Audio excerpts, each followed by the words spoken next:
Now, over the years, various enhancements have been made to spanning tree to reduce convergence time. So in a switched environment, various enhancements have been made to the protocol to make sure that things happen quicker. A standard port on a switch could take 30 seconds to converge, and that's not acceptable in modern-day networks.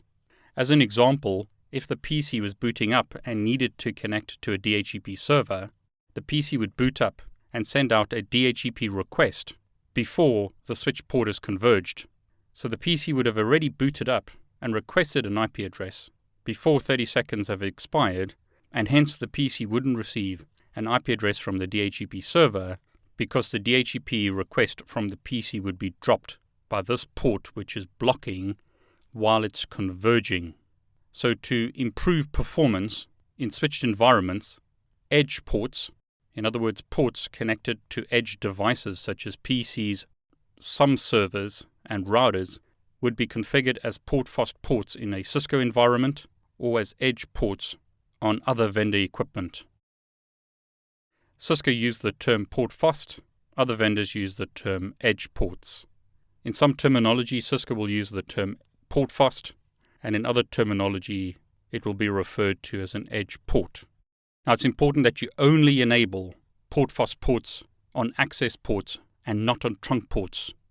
In other words, you shouldn't enable PortFast on links between switches because that will introduce loops in your topology.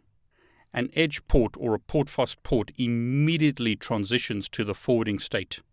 So it bypasses the listening and learning states.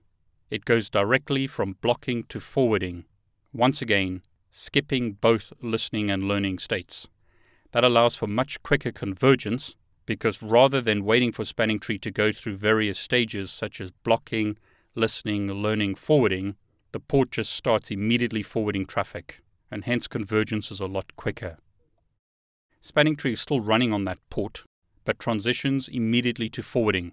So if for some reason a BPDU was received on the port can go back to the blocking state. It's good practice to do this because you don't want to inadvertently introduce loops because someone plugged in a switch, as an example, by mistake on a PortFast port.